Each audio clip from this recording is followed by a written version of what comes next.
Hello and welcome back to Searching for Service, brought to you by Rotary District 5950. I'm your host, Kelly Kirk. I'm Joe Kirk. And I'm Chad Larson. Before we welcome our guest, Chad's going to remind us of our show's sponsorship. We want to thank Russell Hampton Companies for sponsoring the show, the number one printer for rotary gear in the world, or licensed rotary gear, I should say. If you're watching online, you can see some of the swag they've sent us. From tumblers, cutting board, hats, you name it. They can help you with your club badges, really anything rotary related. Or if you run a business or you need other printing needs, they can also help you with that. Check them out at russellhampton.com. And remember, 10% of your purchase for Rotary gear goes back to Rotary. It's That's kind of true. a cool little deal. Nice little plug, guys. Thank you. Want to welcome you, Michael. Good morning. How are Or you? afternoon, I guess it is now. Afternoon. Yes, afternoon. We're happy to have you on and have you share a little bit more about Camp Enterprise. I look forward to it.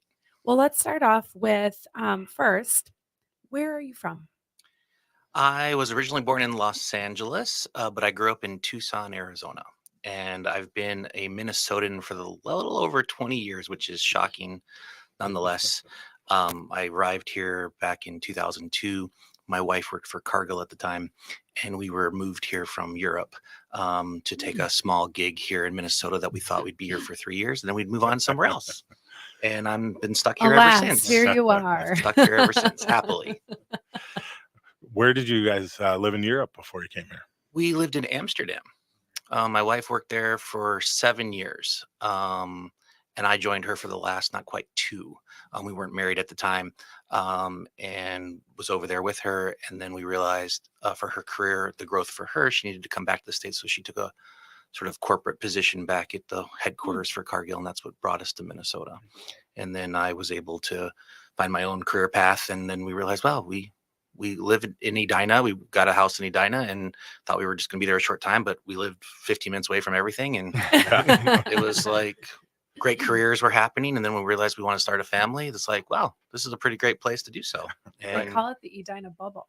yeah, well, it's really weird is that when you're not a native of Minnesota, Minnesota is a really wonderful place, but it's not so easy for a non-native person. Correct. And you end up being connected to a lot of other non-natives before you have kids, and then once you have kids, then it kind of blossoms into that bubble you're talking about, where you're really more connected from that standpoint. Yeah. What was it like living abroad? A lot of the people that are on here or have done youth exchange, and they talk a lot about how living abroad really widens your perspective on life. Yeah. So for me, I was already in my late 20s when I moved over there. And so I was already in kind of my early mid-career. I was making a transition from an entrepreneurial venture that I was doing. It was really hard. My wife, my girlfriend at the time, who is now my wife, she would leave the apartment at 7 a.m. She would not return until 7 p.m. I'm in a foreign country. I'm in a little bitty apartment.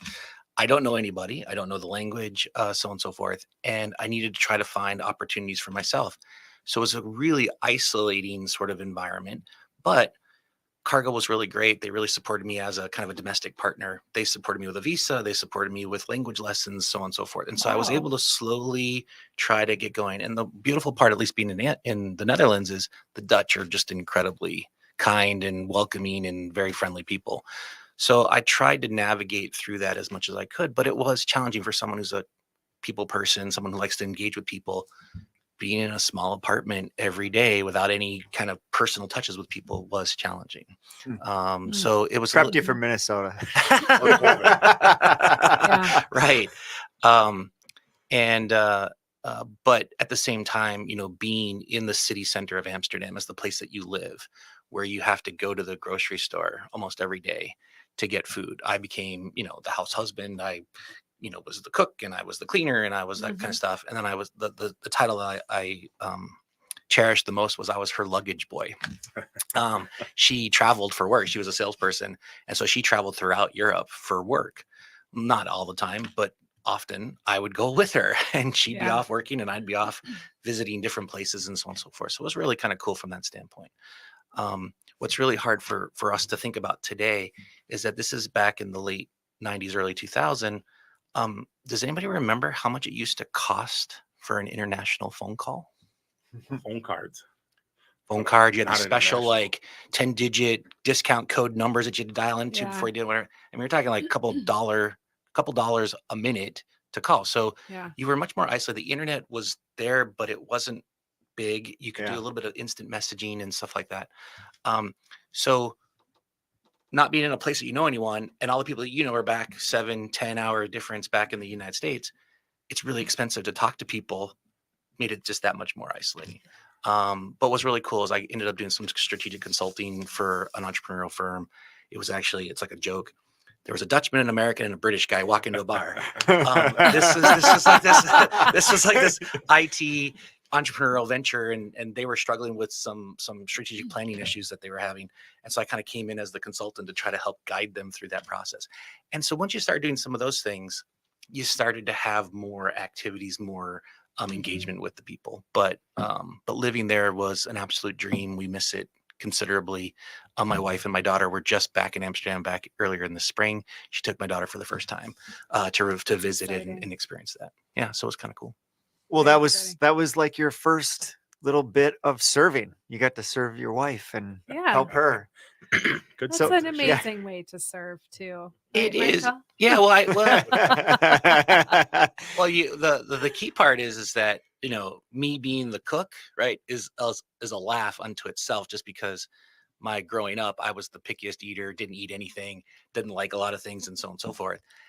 And what I always say is that what really helped bring me out of my shell about that was, as I became an adult, a young adult, I realized, like, oh, if I want to be attracted and to be engaged with people that I might have a relationship with, I don't want to be this sort of really small kind of person. Mhm. And so I had to expand my horizons, and this allowed me to expand them even further. So it was a really kind of a great experience from that standpoint. Wonderful. So was it when you came back to the States and specifically Minnesota that you got tapped into Rotary? No, actually, I did not discover Rotary until only a few years ago. Oh. I said all along that I wish that I had discovered Rotary in those first few years of Yeah. coming to Minnesota, and how much better off I would have been if that had been Mm. the case. The ability to be connected with people, having a purpose, doing service in the community, and so on and so forth.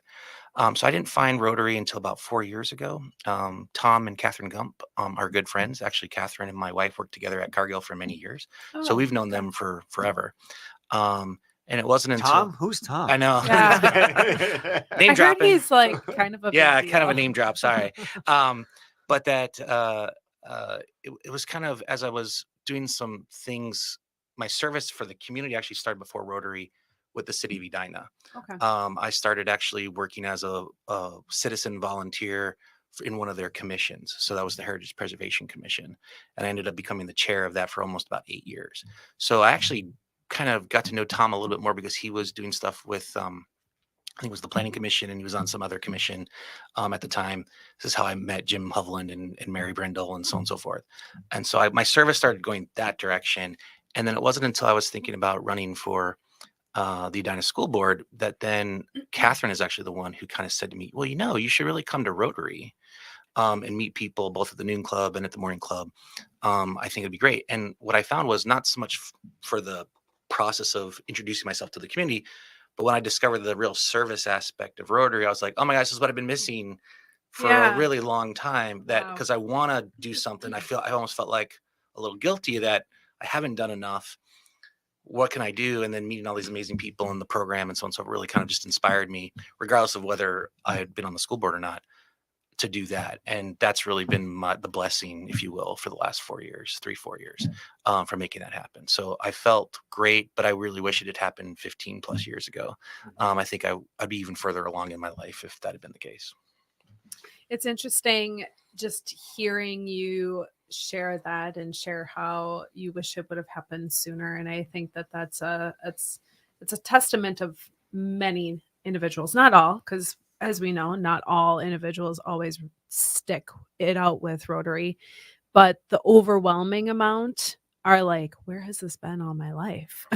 Well, I And for think some, they find it sooner, and for others, Yeah. it's a little bit later. Well, I also think it depends on, what your background is, what was modeled to you in terms of service, Mm. or what did service look like? Did it come from an organizational kind of model, or did it come from an individual kind of model? I actually did not grow up in an environment where there was a lot of organizational service, but my parents were literally the, second parents to so many people that they took under their wing and guided them to betterment and Sure. help and whatever. And I got to watch that most of my life. But I always wonder, like, well, why don't we do something in an organizational way? It's like, well, that's just not how we're wired. So I wasn't really modeled that in that environment. So I didn't naturally come from looking for that, I guess is what I would say. And it really wasn't until I got involved with the city and I got to see some other kind of things about the service of the community, then I started to realize, wow, there's organizational things that can be very impactful. How do I show up for that? And we live in a kind of a tight community in Edina. It's a weird kind of community in Edina sometimes. I mean, both the pluses and the minuses.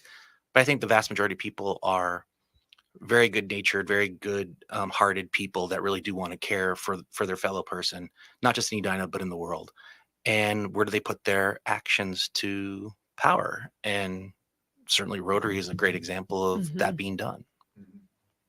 Joe, you always say that being a realtor, you recommend transplants to get involved all the time. And that's a story. Yeah. The story you told really fits with what you've always said. Yeah. I mean, it's interesting because I do get that feedback a lot from clients. I'll follow up with them, a year later, they're like, yeah, it's tough to meet people here. And I'm like, yeah, that are Scandinavian, like tribal. Yeah, it's true. It also depends on kind of what your career is too, right? Right. So my wife and I, she worked for Cargill. I worked for Allianz in my first part of my career. We both were salespeople. We traveled. So before we had kids, we weren't here very often. We Right. were out doing stuff, and we would kind of laugh that, not that we didn't know our neighbors, but we didn't really know our neighbors because we weren't around very often. And it's kind of when you start to slowly change that part of stage of your life, if that's what your choice is, or when you have kids where you're going to be a little bit more kind of domiciled, then it's more like, oh, okay, how do we go on from there? And one of the plugs I would also make for today is that for transplants or new parents and so on and so forth, we were blessed with the fact that we joined the Edina Community Center's Early Childhood Family Education Program, so ECFE, when my son was not even 3 months old. I was in transition of a job. My wife had been taking time off for the baby. And I was the dad who went to this group. So that was an oddity to begin with, being the father who did that. But oh my gosh, the program and the people you meet, both in the program, but also the other parents. So the moms that I met in the baby and me class, these are people that this is where community really started to happen in Edina for us, to where it kind of carried into how did service go on from there. Ironically, such to where I was at an event last night for someone, and the people who are running it were moms from ECFE that I've known for 12 or 13 years. And even though we don't necessarily see each other as often as we once did, the connection and the immediacy of like that old friend that you haven't seen in a long time, but you just pick up right where you left off. Yeah. It's kind of like that. And so I find that level of community is really great. And I think that what I've found, honestly, in Rotary, even though it's a little bit of a different vibe, that with all the diversity that we have in Rotary in terms of what people do and what people are interested in, what they participate in, and so on and so forth, boy, you've got such phenomenal options for making that happen. That's really something that once you discover that, and if you're wired a certain way, that's something that lifts you up. Yeah. Boy, you're kind of hungry for that. Yeah. And whether that's going to the 7:30 Tuesday morning meeting, or whether that's going to an afternoon meeting, or service project, picking up garbage on Highway 100 or whatever it is, it's that kind of connection is really great. Yeah, I agree. What do we have you here for? We're just sitting here talking like there's a theme, right? Like, well, so you've joined Rotary, and the thing about Rotary is that there's almost instantaneously you're kind of enveloped into how can you serve through the Rotary, how can you be a part of a committee. And so what did that process look like for you to get you to the point where now you're the 2024 chairperson for Camp Enterprise? Yeah. The committee structure when I first started was a little bit kind of fluid, I guess is probably the way I would say it. So Paul Nelson, who's been on like the vocational kind Mhm. of committee, and I think there's a committee that does sort of events like social events or things like that. Mhm. I got on the vocational one because it's where my business, my background is sort of being business. I was running businesses when I first started with Rotary, trying to help other people entrepreneurially or in their business vocation, try to kind of stimulate things from that standpoint. So we started with that. But the challenge is that you can talk in a meeting about something, but then actually carrying it forward into actual actions to where you can build it forward. That can be challenging because everyone's off doing their own thing and so on and so forth. So the committee structure in the first probably year and a half, I was technically on something, but I didn't necessarily participate as much. Or the things that we were trying to do, they happen at times that I could not Mm. really do it, if you will. Yeah. And then, of course, I got elected to the school board, and so I was really busy with that. And so I was kind of doing service projects, but not necessarily being actively kind of deeply engaged in a committee, is what I would Sure. honestly say. And it really wasn't until early last year, maybe a little bit more than that. I remember sitting in the small room at for the morning meeting, and I don't remember what happened, but like Mary just walked right over to me and said, "Hey, oh no, excuse me. The year before, I was gonna do Camp Enterprise. I was signed up to be something for Camp Enterprise. Well, it then turned out I think there was like a death in the family or something like that. And whenever it was, I then couldn't be there. And so I had to back out. I felt really bad that I had committed and then I couldn't do it. So I felt a little bit kind of maybe bad about that. I think Mary held on to that knowledge. and She's a bear trap. and then she came to me one morning a while back and said, "Hey, I know you didn't get to participate with Camp Enterprise last year, but this year, we really need a co-chair and blah, blah, blah, blah." It's like, you don't even have to do a whole lot. You're just kind of like paying attention, learning what's going on, but you don't have to do a whole lot. Would you be willing to do that? But it then means you're going to take over the chairmanship the following year. And I think we all know that when Mary asks you to do something, it's kind of hard to say no to her because she's Yeah. such an amazing person and everything she does for the club is so amazing. I have a long history with her being back at the city. We have a kind of a funny relationship where she fired me from the commission because I missed too many meetings. It was just it was a fluke thing. And then when I came back, because everyone said, "No, you need to come back," I then had to go through the interview process, and I'm sitting across from the people who interview, and Mary's at the table, and her only question to me was like, "You had a problem with attendance before. Would that be a problem going forward?" and I Well, said, to Joe's point, she's a bear trap, right? "Yeah, doesn't she think really that- is, but in the like kind of like a fur Yes. bear trap, right? Like Yes. it's not going to cause blood, but Firm but nurturing. exactly. So I think in my mindset of that, I wanted to do more. I hadn't been able to find what was the right way to do more. This kind of came up. I felt a little guilty about it. And then I said, okay, let's do it. And then what was really great was then last year with Rob from the Noon Club who was chairing it, he didn't necessarily ask me to like get my hands super dirty. He just like wanted me to kind of mirror him on the process. He was so great by letting me come in and listen and watch. And I got a little input. But then I chose to at last year's event. I became a mentor. So a mentor is a key role at Camp Yeah. Enterprise where you're actually there for the 3 days with the students. You're head of a student group and you're basically coaching them. And coaching is one of the things I literally love to do. I'm a coach in soccer for rec soccer. I've coached other things. And so it was a really great experience. So not only was the co-chair last year, but I decided I wanted to have the full immersive experience of being a mentor so I could really understand what it is that the program's really trying to do. And by doing that, that only didn't reinforce that, okay, yeah, being the chair is probably a good idea because I got to see the amazing impact that it had. And now it's just a matter of carrying forward this year, executing the program to make that happen. So it's kind of funny how you stumble into things Yeah. that you don't know. Well, and for those that don't know, can you explain a little bit what Camp Enterprise is, how it works? Yeah. So Camp Enterprise is an entrepreneurial program for high school juniors and seniors here in Minnesota. So for both districts 5950 and 5960, they collaborate on that and all the clubs that are a part of those two districts. It's been around almost 50 years. It actually started in Alexandria way back when. And the Edina Club, I think, took it over within the first 10 years because of our scale and our ability to kind of manage and finance and do certain kind of things. And so we've been running it almost probably not quite 40 years.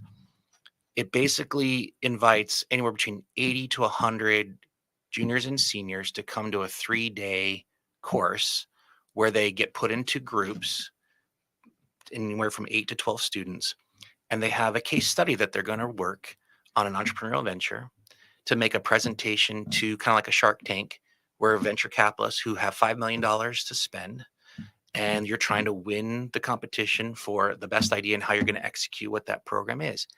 And the amazing thing about the program is these students don't know each other at all before they start. They're completely, new to each other. Most of them don't know anything about what it means to be a C-suite role. So being a CEO or CFO or COO or whatever it is, they have to assign their roles to each other, not with any input from us. Then they have to work the problem to figure out what ideas do they want to do, come up with the plan, come up with the presentation, and then who's going to do what to then try to make that happen. And all of that happens really within about a 48-hour period from start to finish. And the most amazing thing is you're there on the first day where everyone's getting to know each other and so on and so forth. And you're like, okay, time is ticking on. When are they going to get this done? And you think like, there's no way this is going to happen. Everyone says this. If you're new to it, I was the same way. There's no way. They're not. I mean, they don't even know 2 + 2 in this sort of situation. But with the mentor, with the programming that we have, with the speakers, with the exercises that we do, it gives them the tools necessary for them to come to what that is. And what I found the most amazing part last year is that, as in any group of human beings, you have people who are very eager and some who are kind of held back. And the people who hold back think that they need to process a little longer for the information. And to be honest with you, in my group, it happened to be the girls, the high school girls in my group that were that way. But within a day, who was the ones who were taking over? The ones who had a time to process what was going on, to think about what we needed to do rather than just reacting. It was they who then became lead. Even though they weren't the CEOs in the group, they were the ones who led the program, and all collaboratively together were able to make things happen. And you saw that across all the 10 or 12 groups that we had. So a phenomenal experience, first for the students, and you talk about what their takeaways are about how they didn't realize they could do something like this. They appreciated all the knowledge that was provided to them, but then the practical exercise of doing this was really great. But then you hear just as many, if not better, responses from the adults who then were providing the support for the program. Now they were blown away by what these kids are doing. When you hear the venture capitalists talk about the presentations and the ideas and so on and so forth, really is an amazing kind of thing. So the cool thing is it's about 80 to 120 students from schools. We ask clubs to sponsor the students. So any clubs in the district, they can sponsor 1 to 5, could be more than that. It costs about $450 per student because the students don't pay for anything. And then we do this out at Camp Courage, which is out in Maple Lake. So it's like about an hour and 20 minutes from the Twin Cities. We actually pull students from all the way out northwest of Alexandria, all the way down to Rochester and anywhere in between, even part of Western Wisconsin. We bus them in and make that happen. And we have amazing speakers. We typically have about 7 speakers in the program that all have different elements that they're trying to bring to help educate the kids on leadership, on how to work together, on strategy, on marketing, on different kind of things, so they can utilize those knowledges in their case study development. It's so cool. Sounds like something everybody should go through. I know. Well, you know what's the coolest thing is that there were some speakers who came who they themselves went through the program. Oh, sure. It's old enough, right? Like, yeah. 35 years ago. Okay. They were students like 30 some odd years ago who have become successful in whatever they've done, and they've come back as Rotarians or maybe they're not even Rotarians, but they went through the program because it so impacted their kind of vision of their future and how it played out. Sure. They were some of the best speakers to where they could relate specifically to what the students' experiences were. What does your process look like for procuring those speakers? So we have 2 people from the club, one from the noon club and one from the morning club, who have kind of been responsible for going out and finding speakers. It's really trying to find along certain topic lines. What are the kind of from a curriculum standpoint, what are the areas that we want someone to be able to talk about? So like last year, for instance, we had a very early on speaker who talked about the personality traits of people and how dynamic teams come together, understand how different people process, communicate, and care about different things. There was a whole speaker presentation that did that. And that was perfect because that was at the very early stages when the students were just starting to get to know one another, and they had to identify who was going to play what role within the organization that they were creating. Understanding those different personality traits was critically important for them to figure out, oh, how they might approach dealing with the differences within their group. Because again, they have no experience with the individuals that they're playing with. They had to go from there. That was really brilliant. We had a speaker who ran a nonprofit and was talking about how, the business, even though it's a nonprofit, you still have to run a nonprofit like a for-profit business. And your mission and your vision, it can be for great purpose like a nonprofit, but they'll still have to be able to execute kind of the business plan from that standpoint. And they talked about the pluses and minuses of relating to that part of it. There were some marketing people who talked about when you think about your market in terms of your customers, your vendors, your partners, whatever it is, how do you want to work with that and how you go from there? There was somebody, I believe last year, that was really about people management, right? So if you run a business, any size business, people are both your greatest asset, but they're also one of your greatest challenges.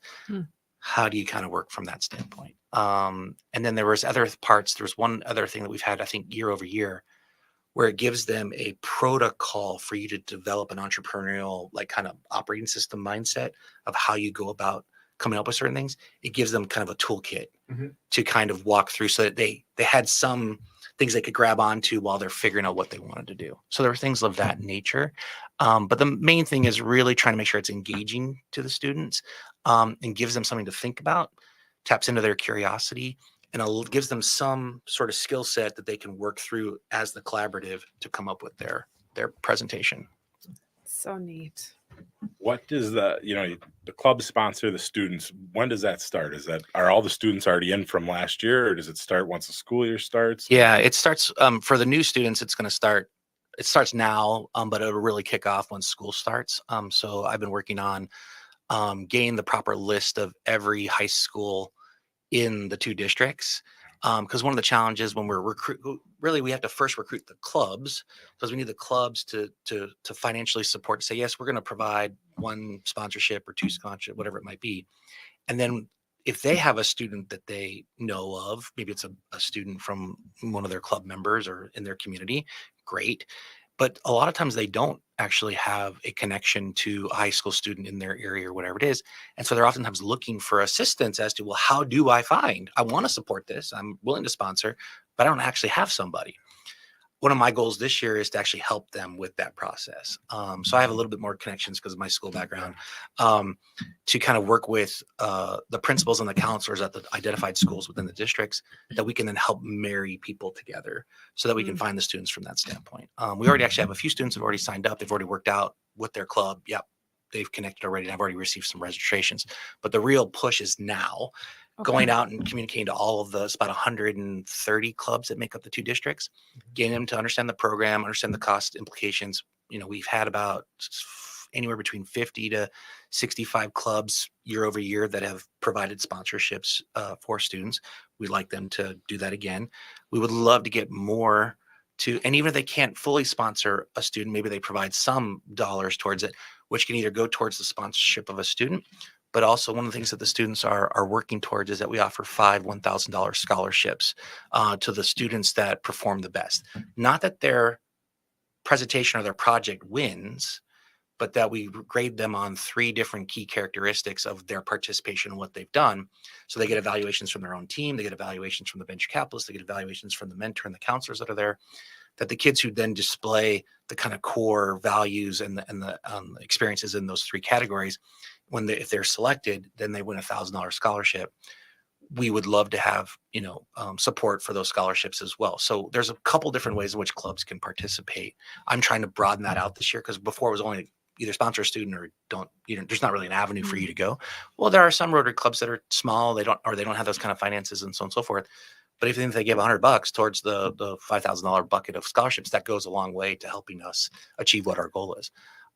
So that's what's starting now. So we have a marketing team that's working on identifying and reaching out to the clubs now. And then we'll start working on the reach out to the schools probably towards the end of this month as schools start to come back into session. They'll have that at both the principal and counselors at those high schools to be able to make that happen. Are you guys engaging the Interact and Rotaract clubs as well? Yes. Okay. That Yeah, because I figured not that's like a yeah, bridge, not right? not every school, of course, has Right. those. So yes, those are a natural connection from that standpoint. So it's definitely trying to work with that, but then also when those don't exist or they're not as strong, how do we then find because there's other things like DECA and there's other business sort of entrepreneurial things that maybe there's a club within a high school that's doing something like that. What was it? Is it BPA? BPA, business profession? Not 100% sure on that. Maybe. Yeah, but I remember doing something as a high schooler where Yeah. it was like a business piece of it. DECA for us. It was a long time ago. I don't remember. The cool thing is that what I would say is it's really finding any junior, senior who wants to broaden their horizons. Even if their goal is not to necessarily be in business, this isn't all just about business. This is literally about how do you work within a team? How do you problem solve? These are like life skills that are great for business, certainly entrepreneurial and go on from there. But it's also when you just think about what Rotary is about, right? Service. This is where you can develop the skills necessary for you to work on problem solving service things, both in your community and abroad, to go from that standpoint and realize that this is what Rotary is about. So the one thing that Camp Enterprises is also really meant to do is to give young students an introduction to Rotary. So they can see the value proposition that Rotary has and what it actually does and why it's impactful in that way for them to maybe consider this, whether not now, but certainly in their near future, that, wow, Rotary is an organization that they might want to be about. Have you guys ever tried to flip the engineering of that and just procure as many students as you can? And then Rotary's really good at answering bells and going, hey, we've got 350 students. We need to raise, I don't know, Raise the funds. do the funds that way. Because I feel like what's interesting is you're trying to raise the fund and then find the kid. Now I'm not questioning it. It's just really fascinating because it actually works. I mean, especially what's really cool about this show is that we're exposed to kind of how Rotary gets stuff done. And it always seems like Rotary goes, hey, here's a big giant problem, sets it right in the middle of the table and goes, okay, we got to fix it using nothing but that. And then they do. Yeah. Yeah. I think my goal about finding the students, which is what I'm personally focused on in my role this year, is along those lines that, ideally we kind of cap it out that we think the program will be most successful with a maximum of 120 students. Got it. So if we get to 120 students, boy, that'd be awesome. We were just under 100 last year. We've had, it's kind of ebbed and flowed. Obviously, COVID didn't happen and so on and so forth. But there have been as high as close to 120 a few years back, and there's been as low as like 80 something or whatever. Now, I think that 100 to 120 is probably the most optimal because you want to have teams that have about 8 to 10, no more than 12 students per team. So they'll have their own functions of what they're doing. And it's easier for them to kind of interact. If you have huge teams, it's more complicated. So to me, if you had 120 students and you had 10 teams of, or 12 teams of 10, I mean, that would be awesome, right? Yeah. The challenge is that in order to make Camp Enterprise successful with whatever students we have, you then have to have a mentor for every team. And that's a 3-day commitment. The Thursday, Friday, Saturday. So I didn't say this, but Camp Enterprise this year is October 31st through November 2nd at Camp Courage. And yes, it's on Halloween, but get over that. It's just the way the schedule kind of worked out. But I think actually there'll be candy there. I think it could be fun for the kids. I mean, these are high schoolers. They're not on a Thursday. They're not really probably doing something for Halloween. Right. And they can get back on Saturday evening to then go out and party or whatever they want to do.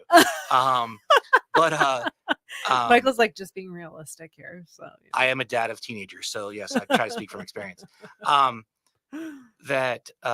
So being a mentor for the 3 days, which is a critically important role to play, but asking someone within our construct to give up Thursday, Friday, Saturday to go do that, that's a big ask. And that's where I find even to your point, Joe, that where we just solve problems, like I think sometimes we think, well, we can only solve it at the last minute as opposed to very proactively, meaning, I need volunteers, both not only for mentoring, but for the marketing of contacting people, working, finding students, working on a couple other things.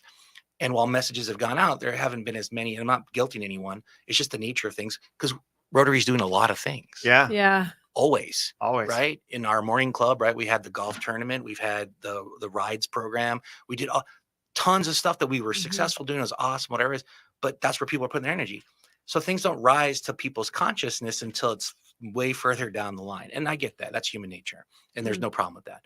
But in order to make Camp Enterprise successful, you have to have enough human beings that are going to actually do some of the work to make that happen. So for me, I would love to have booked 120 students and then we figure out how to make it work. Right. If I could do that, I'm working towards that goal. But in the meantime, it's sort of like the hard part for the clubs is that if they haven't really budgeted for the money, the 450 or whatever it is, and now it's an outlier to that sort of thing, that's something they have to work through in their internal, whatever it is. But I'm also really wanting the clubs themselves to not just think of themselves as a money sponsor. Right. I really want them to participate because here's the thing, guys. Okay. For as good and bad as Edina is, right? Do we have a monopoly on all the good ideas or the best approaches Definitely to these not. kind of things? No.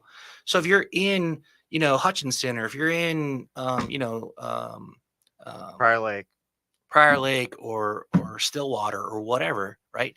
You're a business person or whatever it is. Your experience is added value to make sure that we have enough diversity of experience to where the kids, because they're all coming from very diverse backgrounds themselves, can we marry that up?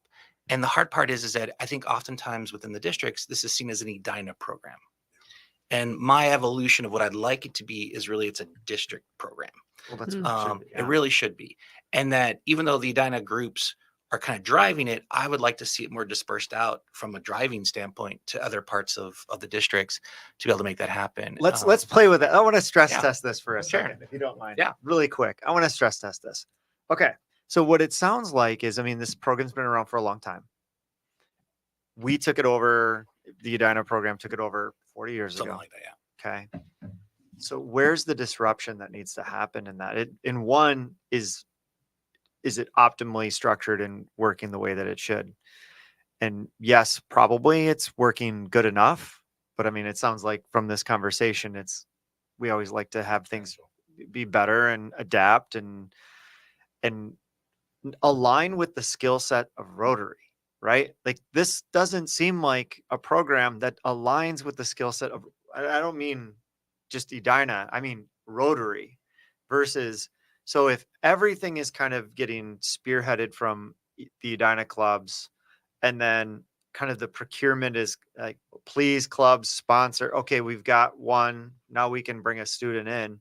It would just be so fascinating to just put a ton of stress on the district and go, because you talk about immediacy, right? Yeah. Well, make it real immediate and go, hey, this doesn't happen if people don't step up. And Rotary is like this. You put a problem in the middle of the table, you go, we have to solve this like right now. And 3 people step up and it happens. Yes. And it works. And you just wonder if there's something to that. It's an act of courage for sure, because you're gonna fight some real big tail or headwinds with a substantiated program, right? So yeah, I think fun to I think for me it's I'm going to be reaching out. I'm so sorry, I'm terrible with names, but our new district governor, Sharon. Thank you. Yes. She came to our club a couple weeks ago and so on and so forth. And she's been on the show too. Yeah, great. And she seems phenomenal. And so I was talking to Tom Gump about this and whatever. And I'm definitely gonna reach out to her to talk about some things along these lines. Dick Crockett has also talked about from how is this actually structured, under which foundation is this actually structured? And Dick and I were talking about this a few weeks back. He's like, there could be a pathway for which this could be kind of reformulated to where it's under the district foundation as opposed to the Edina foundation, which would then get into what you're talking about. But that, of course, you has to go through the process and you got to go. So I think that would be one of the catalysts, right? That says how you then broaden this out into being, instead of just an Edina program, how does it become a really Rotary program? I think that'd be number one. But number two is, I think in anything, it's what's the value proposition? There has to be a connected value proposition to the clubs within the district. Right. as to why is this important. And without it being a complaint or anything negative towards that, different clubs are going to have different value propositions that they put on that. And so it's in that transition, if you could find a transition, can you get everyone to collaboratively agree, yes, this is what's really important, this is what we're doing, and so on and so forth. I know there's another program that's entrepreneurial. The name escapes me at the moment. I think that the 5960 district does, where it's not entrepreneurial like we do, but they do a different kind of thing. It's more expensive and so on and so forth, and they get a certain number of clubs to do that. I've had clubs talk to me like, well, how is this different than this program? We already sponsor this program, blah, blah, blah. It's like, well, coming back to what are the values of Rotary, how are we, impacting the community and the future of the world and our societies? What are those meaningful things? And if you pick one or the other, that's fine. But then how do you then make from a district level, hey, here are these avenues that you can go down, pick one. Make sure you're at least doing one from that standpoint, because that's where you have that standpoint. As we're kind of bumping up against time, Sure. Do you have a vision, or I should say, has a vision been shared with you, or do you have a vision of what Camp E looks like in 5-10 years? Yeah, I don't know if I'd say it's a vision. I don't think I've gone that far with it. But for me, along the lines we just were talking about, is I would love to see it in 5 years' time to where it is a district level or program that district level and leadership of the clubs that make up those districts have poured in, not just the money resource, because that oftentimes finds its way to take care of itself, although we still need that. So please don't think that it's not the case. But it's treated like, the most important programs in the district for when we do the foundation funding for polio, or we do for water, or we whatever those things are, that you treat it in the same vein of importance, because this is really about the future of Rotary. And I think that there aren't many ways in which we can tap into future citizens through Rotary that will eventually pay us dividends in terms of what they're able to do. This is one of these ways in which we capture them in a very kind of unique and impactful way, which is 3 days, that they walk away from that as they're getting ready to go into college. Yeah. To do something with that. Well, So and Rotary already has a model that does that, and that's youth exchange. Right. And what percentage of members are youth exchange students? Right. Like, so to your point of going like scaling the same thing, I mean, it's just another touch. Yeah. That's Yeah. important. Well, I would be curious as to how many kids who've gone through Camp B eventually participate in youth exchange, Right? and if that would be the vision to get them that broader experience outside of their home area, what would that then do? Look at that. So What a that could be great part of the idea. vision. That's fun. What a great That's idea. fun. You're talking about some of the speakers at the last year when you're there that went through it. Some are Rotarians, but I think that's a way to convey that message that now it's not a 5-year-old project. You can see exactly the impact it's had, which helps tell the story to clubs. And when you go to the district level, you bring some of those people on board as a marketer. Well, I think to that point is, whenever I hear the speeches and the presentations that we get at club about these organizations that we're supporting and the impact they've had in whatever project they've done somewhere, I find personally that when you realize that your money, effort, time, whatever you did, actually created an end result that is the desired thing that you want, makes it tangible. Yeah. That makes, I think, you lean in more into why you do this. I think So if it's true. just about you giving money and you don't really know what impact that you feel good about, maybe you give the money or whatever it is, but you never actually really feel the tangible outcome. It's think about it this way. It's like if you were a parent and all you did was provide the financial resources to the kid, but you had nothing to do or not any indication of what the outcome was going to be, how would you feel about that? Like, okay, I did my part, but I didn't really have the impact, or I couldn't measure my impact. With these things, I think that's important. So I think maybe the vision is really trying to, how do we correlate the impact? And you're right, sometimes it's hard. You can't measure that until down the road. But it would be interesting if you could track these people and their pathways. How did this impact them? And even if they don't even come back to Rotary, but it impacted them to be service minded and doing stuff. Isn't that the same thing? That's still the same Right. thing. So it doesn't matter whether you're a Rotarian or not. It'd be awesome if you were, but if you take that forward and make that part of who you are, that's where it goes. And I think that's really, if I were to leave people with the note of what the impact of Camp B can be, it can do that. Yeah. And even though I don't have explicit data that says that, I can tell you from talking to the students from the time you start with them on the Thursday to the time they leave you on the Saturday afternoon, and you see what they write. Yeah, because they There's write parallel programs that support something very similar that we do have data on. Like, do you know what I mean? Like, it's things that you can kind of go, okay, I can see the correlation between these two programs, and yes, Yeah. And work on the model to collect the data in some way. Yeah. So it's the hard part we've is given you a lot to do on this. No. Yeah. Sure. Well, I think You'll have to listen back, take your notes, and I go think to that- the drawing table. I think the challenge is that going back to something you said earlier, is that my vision also is we need to update how we do this program to meet the kids where they are. Yeah. So with all due respect to our colleagues who are even older than I am, they're doing paper, not electronic app driven, whatever it is. Because the kids, everything they're going to do is on their phone. Yep. If you're not giving it to them in that way, your ability to connect to them or to efficiently do stuff becomes more challenging. Well, the problem is if you don't have the resource within our construct of a web developer or an app developer or whatever it is who could take the simple things we want to do, then it's that piecemeal part. And that's really where then it's not as efficient. Yeah. This was awesome. This was really great. Michael, thank you for coming on. Before we wrap up, can you share with our listeners how people can get involved? Yes. So there is the Camp Enterprise website that can give you guys a link to. You can go there and you can actually register as a club. You can register as a student. There's registration for volunteers.